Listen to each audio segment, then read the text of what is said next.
All right. Hey, what is up to all people who are backpack enthusiasts? That is who I think is going to be watching this video, and or a family or friend who happens to be stumbling upon my YouTube channel that I do not take seriously whatsoever. It has dawned on me that I have quite a lot of backpacks, and they all have their own kind of unique history and role that I play with them. And I figure I'd just share my knowledge on them. Hopefully, whoever, like I said, whoever is actually watching this, either you learn something from it or you like it. Without further ado, I guess I'll just start from the biggest and go down to the smallest. I may jump from one pack to another as a side example, so please bear with me. I'm just going to do this all in one take, so here we go. So I've been a backpacker and hiker for many, many years. I've done, I don't know how many trails, I don't know how many backpacking trails, just don't ask. I've hiked in almost every single condition except for jungles, but yeah, name a condition and I probably hiked in it. When I first started getting into backpacking, I was using the 511 Rush 72, but it wasn't enough. Saved up a little bit and got this big guy. This is the Tasmanian Tiger Pathfinder. This thing is a tank. This is the biggest pack in my collection right here. This is what has probably been used far more as a backpacking pack than the next one on the list. Technically, Tasmanian Tiger, if I'm not mistaken, is manufactured in Germany. I guess some militaries in Europe use this type of pack. Well, use the Tasmanian Tiger brand.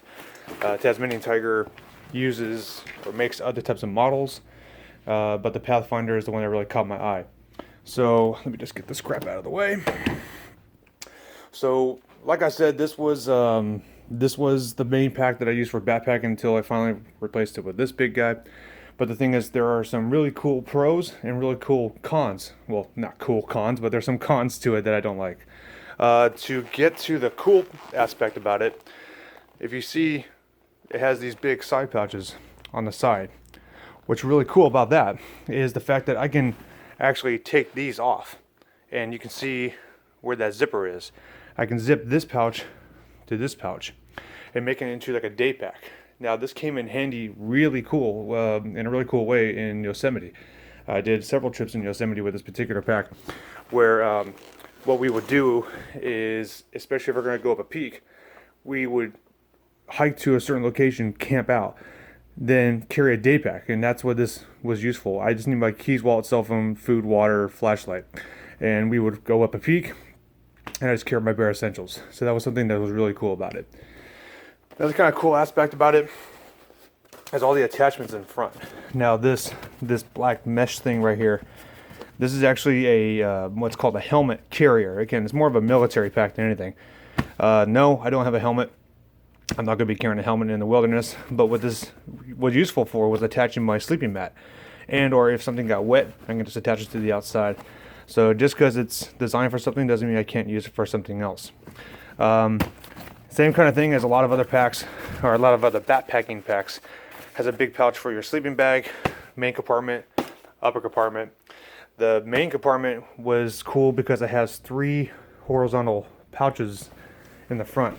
Or I'm sorry, throughout inside the pack, and that allows me to separate like dirty clothes, clean clothes, trash, non-trash, that kind of stuff. So that was the one thing I really did like about it. So yeah, the side pouches and the organization was really nice. There are 2 things I don't like about it. One, it's naturally heavy. By itself, if I'm not mistaken, I think it's like 8 pounds by itself, so it's a heavy pack already. And then you fill up all your backpacking crap, and then yeah, it weighs a lot. The other thing that I do not like about it is it's not hydration bladder compatible. Sure, of course, you can rig a hydration bladder in one of the side pouches on the inside of the main compartment, but there's no, this is, for the record, this is for like headphones or wires. This is not for hydration right here. There's no real direct way that a hydration bladder can come through with the tube and connect to one of your straps right here. A lot of civilian type of packs are designed like that. This one just simply doesn't. So you have to rely on water bottles or whatever. It did not stop me from putting a ton of miles on it. I've gotten rained on, mud on, whatever, snow, whatever you name it on this pack, and it just keeps going. Now it's respectfully been retired as a backpacking pack, but I will still use it as a training pack. So when I'm getting ready to do an actual backpacking trip, I will actually go to the gym and pack a ton of clothes in this thing to make it heavy and walk on the treadmill for X amount of time to really strengthen my back and my legs and my arms, and it actually works out really well that way. With that in mind, let's go on to the second guy. So, like I said, how in the Tasmanian Tiger Pathfinder, it was naturally heavy. The materials it's made of is just, yeah, it's more tougher. This pack is more tougher than this one, but I knew that I'm not going to be, I'm not going to be doing crazy crap as a backpacker. I just wanted to carry my bare essentials, and I wanted a more comfortable pack, which is why I went to this one.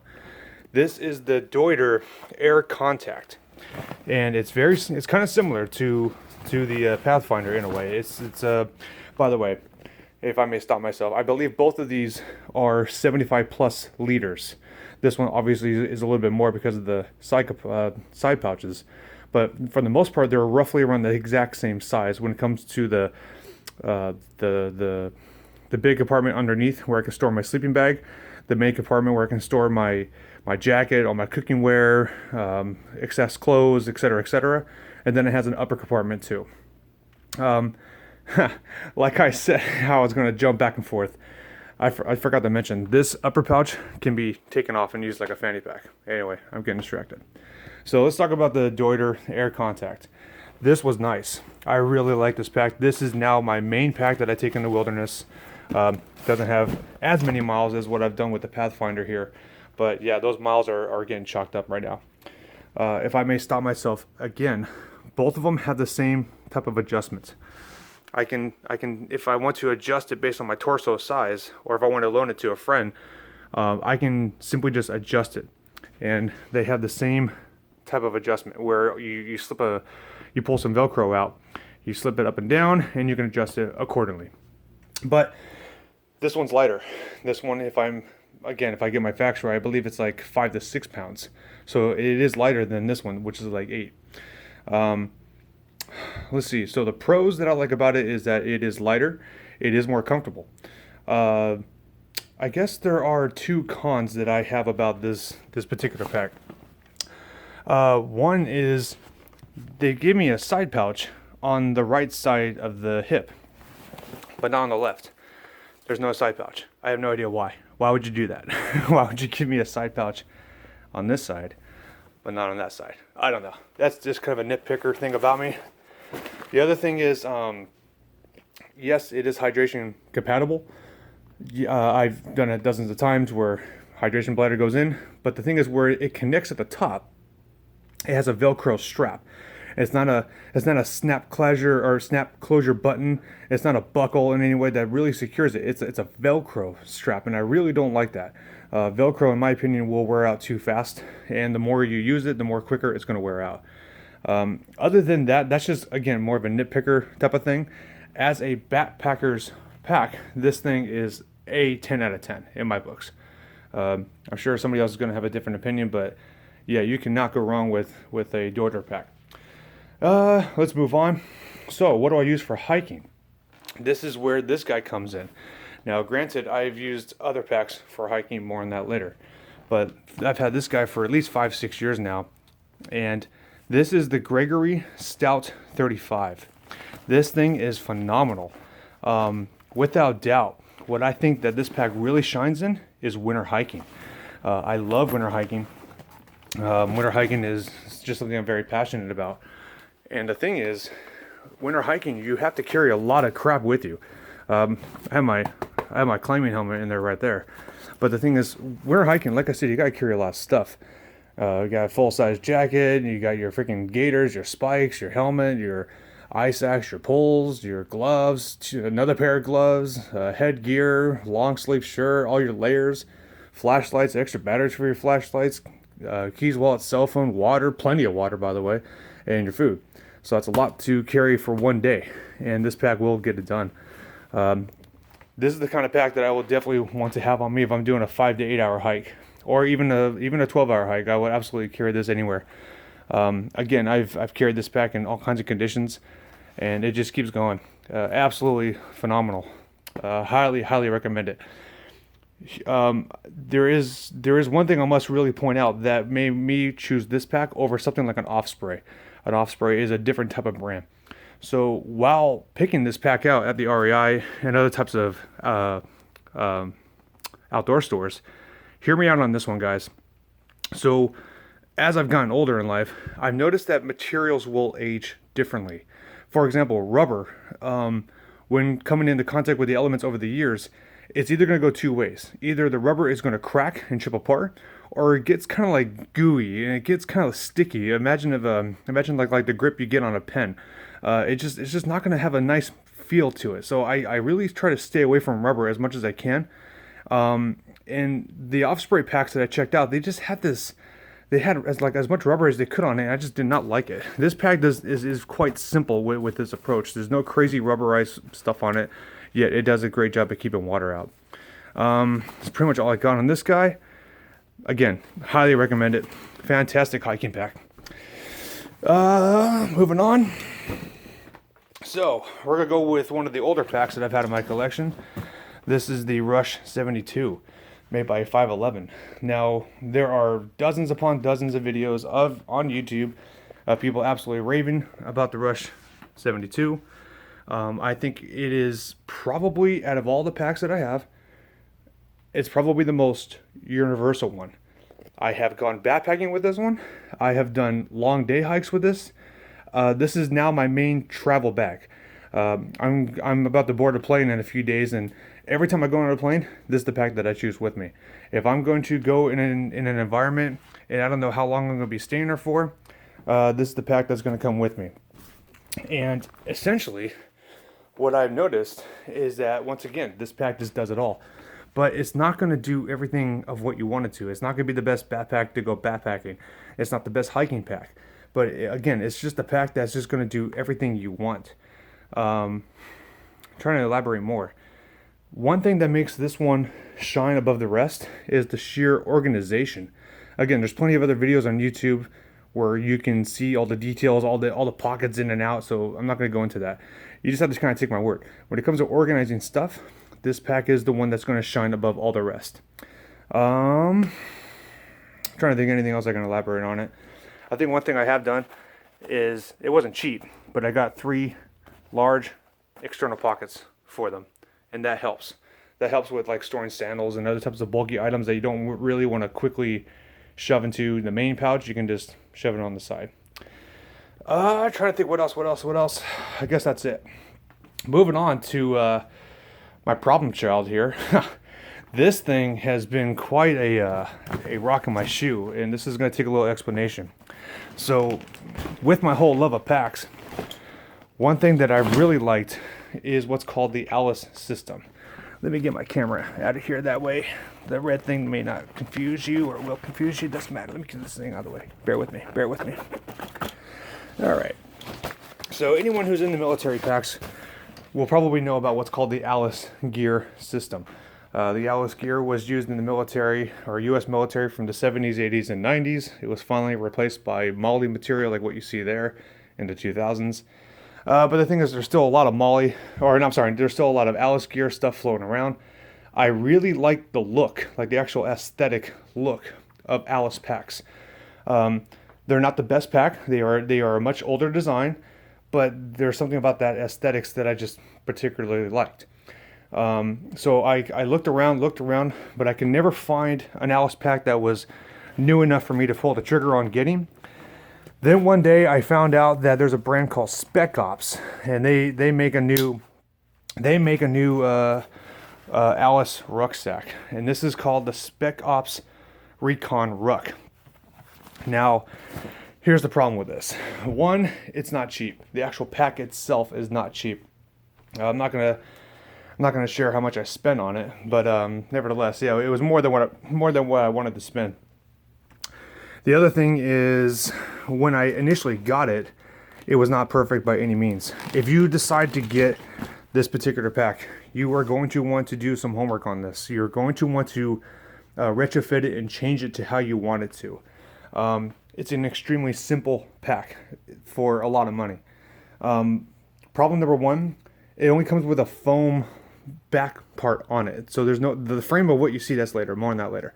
But the thing is, when you load up your gear, and this is my primary shooting bag now. So spotting scope, tripod, trenching tool, binoculars, hearing protections, first aid kit, extra magazines, uh, duct tape for taping targets, trauma kits in there somewhere. Nevertheless, this is my primary shooting bag. But when you load all of it up and you throw it on your shoulders, everything is just right on your freaking shoulders. There's nothing that's going to help you try to redistribute that weight. And so that was kind of a bummer. The other thing is that it's just plain simple. It's just one big large compartment and these three main side compartment or three main pouches. And these pouches are really useful. They're big. But what I've done is kind of retrofit it, and I got two of these little side pouches that helps me put keys, wallet, cell phone. Like you said, I just pulled out my camera right there, and that definitely helps me organize it a lot more. Some MOLLE on the top that I'm never going to mess with, but I could if I wanted to. So here's where the homework started really coming in. I wanted to add a frame, but what kind of frame? For you see, this thing right here is designed to take the Ellis frame. The thing is, upon doing some homework, again, it's hard to come across a frame that, like a new Ellis frame. Instead, what I've noticed is that there's a frame called a 1606, and it's a plastic frame. However, reading more and more about the plastic frames, people they either love them or they hate them. And the people who love them, I don't think understand the cons about them. Plastic frames will eventually crack. They have stress points and they will eventually crack, and I did not like that. So I kept clicking the mouse away, and I cannot believe how lucky I was, but I found an original GI absolute authentic frame. It was not cheap though. I paid more than what I wanted to, but now that I have it, and now that I have it all set up, I'm incredibly happy that I have it. I got the new waistband. Here's what's funny, they call it a kidney pad, but it's actually a waistband. Got this on Amazon. Again, this was not cheap either. This was kind of pricey as well. One thing really cool about the Army Navy surplus store, if anyone has actually made it this far in the video, if you want to know where I got this frame, hit me up and I'll try to see if I can provide you with the surplus link to go get it. But this frame actually came with brand new Alice Gear straps and a waist pad. And what's kind of funny is, like, if I did not have these straps to go with it, then yeah, I could have attached it with it. Luckily, with some jimmy rig in it, I was able to use the same Spec-Ops straps with it. But nevertheless, it was really cool how this frame came with brand new straps in the pad with it. Here's all right, so here's the ultimate kicker. I put everything together.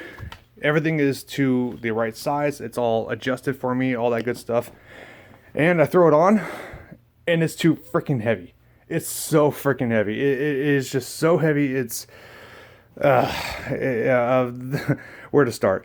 The original pack itself, just the pack itself, no frame, no gear, nothing, just empty by itself, already weighed like 2+ pounds, 2-3 pounds by itself, because the material, you have to look it up. I'm just fumbling on my words right now. The actual fabric itself is naturally heavy. It's the most durable crap you'll ever come across, but it's just naturally heavy. Then you throw this 3-pound frame on it, and just, oh my goodness, and that's just empty. Then I put all my actual shooting gear in there, and just, Now it is on the comfortable side. It's not the best. It's definitely not the best, but it will get the job done. It's definitely a war pack, that's for sure, man. If the lights go off and don't come back on, what pack am I gonna be carrying around for the apocalypse? I guess it will be this one, because there's no way this thing's gonna break on itself. That's the other thing too. What the heck am I going to use it for? Well, like I said, it's my primary shooting bag. But one day I am going to take it on the trail and test it out how it is. Just kind of see how well it holds up. I'm sure it'll be absolutely fine. No way to really rig a hydration bladder. There's a pouch in the back, but it's actually not deep enough to really put a 3-liter hydration bladder. I'm sure I'm going to figure out something. Don't worry about it. But again, like, I have better packs for hiking with. It's too heavy to be a day pack, so it's going to be a pack that I have to find a reason to use it aside from my shooting bag. Other than that, with all the crap that I had to put up with all the expenses and all the weight, do I like it? Yeah, I do. I don't know why. I don't know why. At least it's the configuration of how I actually really want it to be. The other nice thing is how I can just take this whole pack off and use the frame to carry whatever else I need to carry if I ever needed to. That's the nice thing about having this Alice frame. I think I've spoken enough about this. If anyone has any questions about this particular pack, because I know people do try to find parts and stuff like this for this, just hit me up and I'll try to get back to you when I can.